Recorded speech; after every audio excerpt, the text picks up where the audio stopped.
What's going on? This is My Life in the Shy. I'm your host, Donald Washington. Y'all see this guy right here?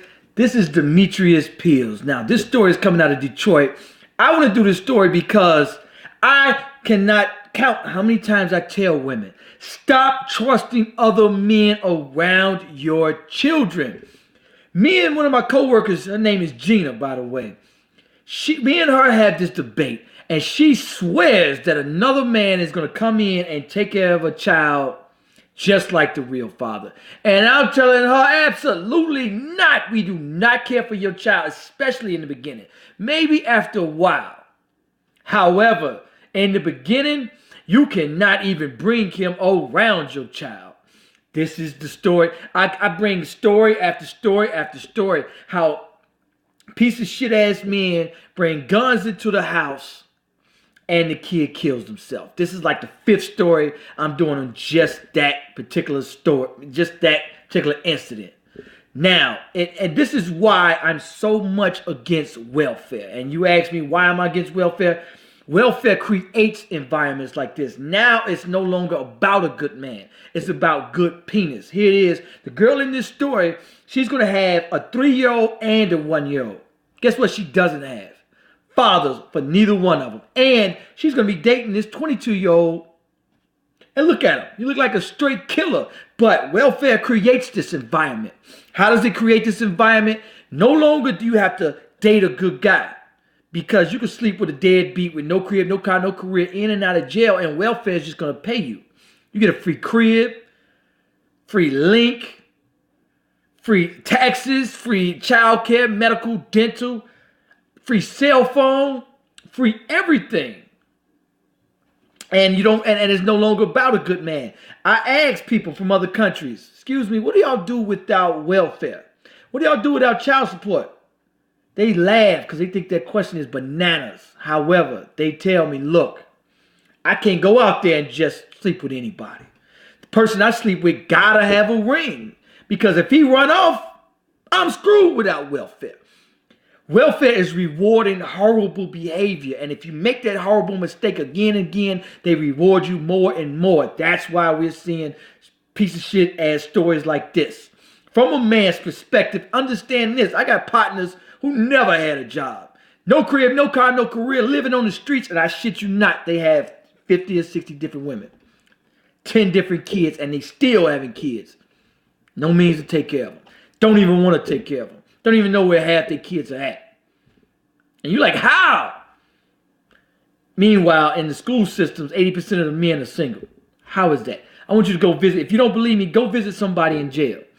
It's going to be America's Next Top Model in their waiting room. I shit you not.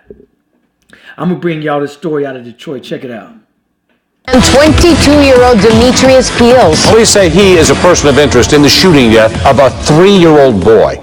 The tragedy playing out tonight on Meringue Drive near I-94 in Kelly. 7 Action News reporter Kim Russell is live on Detroit's east side. So, Kim, do we know how this happened?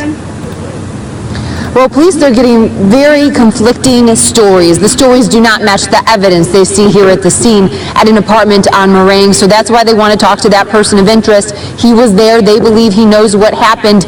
In the meantime, what I do know is neighbors are heartbroken over the death of a sweet 3-year-old child. All I heard her say is, my baby, my baby. Mia Prince ran out of her apartment here on Meringue Drive between I-94 and Kelly Road on Detroit's east side. When she got outside, the mom to a 3-year-old saw a horrific scene. Her neighbor, who is also a mom to a 1- and 3-year-old. All right, so now the neighbor is also a mom to a 1- and 3-year-old, but there's no fathers around. And that's what I'm saying as far as with this Section 8 and welfare. The government is going to pay you a free crib, free food, and all you got to do is smoke weed, drink, and have sex, and have more kids with fathers that are not there, that don't want you, and they run off. Now you just had a child at you got a 1-year-old, and you're dating, and you got a 1-year-old. You just had a child, and now you're already dating. Was holding her son. They was holding the 3-year-old. Again, and then also, sisters, you're beautiful, natural. We're making the Koreans billionaires. Millionaires. Look at that ugly wig she got on. Red wig. Now, where do you think she works at with a red wig on? That looks terrible. Sisters, y'all are beautiful. Black women are the most beautiful women on the planet Earth. You do not need wigs and weave. Him, so I'm like, what's going on? So I see the baby leaking. So I go in their house, I see all the blood on the side, and I see like pieces of his head on the ground. The mom's boyfriend ran with the child to an ambulance that happened to be across the street, responding to an unrelated death that doesn't appear suspicious. EMS crews rushed the child to the hospital where doctors tried to save him. And this is the norm in the black community. They're responding to another dead body. Somebody else brings another dead body across the street. But he died. Now police are working to piece together what happened and hearing numerous stories. This neighborhood, the little boy got a hold of the gun. They said the gun was on the table and he picked it up. The mom told police there was a fight outside and then a shooting. Then she takes up for this cat. You bring a gun to your girlfriend's crib when she got a 1 and a 3-year-old little boy and you put your gun down. This is what I'm telling women. We do not care for your child. Your kid can fall off the bridge. We don't care. At least not at first, ladies. You cannot bring, and especially once you get to once you have a child, your life is no longer about your life. It's not about your happiness. It's about that child. Once you have a child with a piece of shit ass man with no crib, no car, no career, okay, I give you 1 mistake, but 2 mistakes, 3 mistakes. She already had 2 kids and she's about to make a 3rd. This is what welfare creates. The reason she doesn't care if this cat has a job, crib, car, career, carrying a gun. This is a previous mugshot, so he got to have in and out of jail. She doesn't care because if he run off, and 90% chance he will, she's not going to miss a meal. We're rewarding this behavior. Nothing that the mother said was confirmed by the evidence we have here at the scene. Assistant Police Chief Arnold Williams says police now want to talk to the mom's boyfriend, who was in the apartment when it happened. He rushed the child to first responders. Dude look like a straight killer, and you bring this into around your children. And police haven't seen him since. Whether it was an accidental, whatever the circumstances was, this should never happen. It should never happen. And it's inexcusable. Police say from the evidence they're looking at, it did happen inside an apartment that's behind the courtyard gate. You can see at this crime scene. The man they are searching for, again, they're calling him a person of interest, not a suspect. They want to talk to him to see if he can give them some answers. Reporting live in Detroit's East Side, Kim Russell, 7 Action News. We already know too many young kids are dying in the city of Detroit. Kim, was the gun legal? Do we know? Yeah, right. That's a good question. Police say that they don't have the gun. They haven't been able to locate the weapon. They're looking for that right now, as a matter of fact. Back to you. Well, I know they need a lot. So now, this is the story right here. Now, this happened on a Wednesday afternoon. Wednesday afternoon at 7 o'clock. Nobody's at work. This is the environment welfare creates. This is why I'm so much against it. Also, when I tell people to ask somebody outside the country, that's from another country, what do? A lot of people are going to tell me, oh, no, it's culture. See, their culture. Wait a minute. I just filmed a documentary about violence in Chicago, and where did it start? Anybody 75 plus, before welfare in 1965, Lyndon Johnson introduced welfare. Well, he introduced it before the whites, and then to blacks, it started in 1965. Do you realize in the late 1950s, blacks, 91% of blacks had 2 family households. 2. Do you realize where it's at now? 73% average, and we're not counting the divorce rate. And now we're talking 90% of children without fathers. Without fathers. I would tell you, when you ask somebody that's 75 plus that grew up without welfare, they would let you know, look, matter of fact, there's one lady in particular. She said, Donald, I was fine when I was young. However, I couldn't just go lay with anybody because there wasn't no welfare, wasn't no Section 8, wasn't no child support. If I laid down with somebody, he ran off, I was done. I was screwed. And your mother kicked your ass because she couldn't afford you. Now the mothers don't even care if their daughters go out and get pregnant because they moving out. They get a free crib, free food. Nobody misses a meal. And we're rewarding this. Once you take those bad decisions and you're penalized for it, then you won't make them. You won't make them. You'll think after one bad mistake, two bad mistakes, that you will learn. But no, you're sleeping with this cat.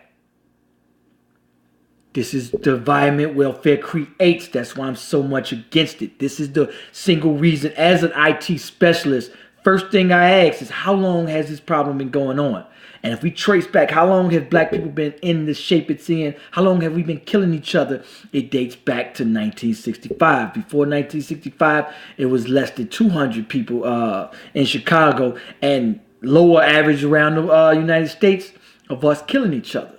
Now, we average 700-800 murders a year. How long has this problem been going back? What was introduced in that year that destroyed the black family? It comes back to the home. Everyone. It's like 79% of the prison inmates come from single home.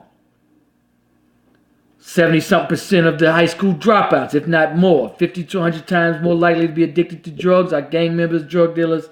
Every negative statistic you could possibly fathom comes from a single home. How did we get to a single home? Welfare.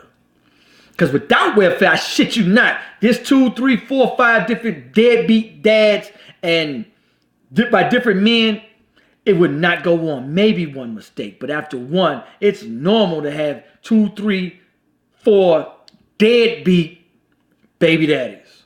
You think you'll learn after one, but you don't learn because you're getting free food, free everything. All you gotta do is go to the mail. Your life is plushed. In fact, they make more than the average worker that makes $50,000 a year. Free crib. And all they got to do is just have sex, smoke weed, drink, and have more kids, and they get more money. But if we cut that off, you think this type of stuff? Now, little boy looks like he grabbed a gun and shot himself in the face because this cat didn't give a shit. You put your gun down because it's not your kids. You could care less. You walking around with a pistol, you probably just set it down. You don't care about her kids. But if it's your child, you would never even brought that gun inside that house. And that's why I tell ladies, watch these men. If he is not the biological father and you're dating, you must watch him. And never bring him around for a while. And you must pay attention to what he does. You gotta watch him. And never, under any circumstances, leave them alone. The other girl ran out the house. She got 2 kids, no father in sight. And it looked like a bunch of buildings that they were in. Heartbreaking news. I have a 3-year-old girl. This is tragic on every level. I just did a story out of Detroit. Same thing. This is like the 5th story I did in the last 2-3 months about the same thing. About a baby, about a boyfriend. She just had a 1-year-old. Now you got another 22. She was only 20 years old and she already had 2 kids. Now where do you think she works at 20 years old? How do you think she has her own crib at 20 years old? How do you think she can afford to have deadbeat dads after deadbeat dads? How do you think she can afford that? You think her mother would allow that if welfare and Section 8 wasn't in play? My grandmother played no games with my mother, auntie, and uncles.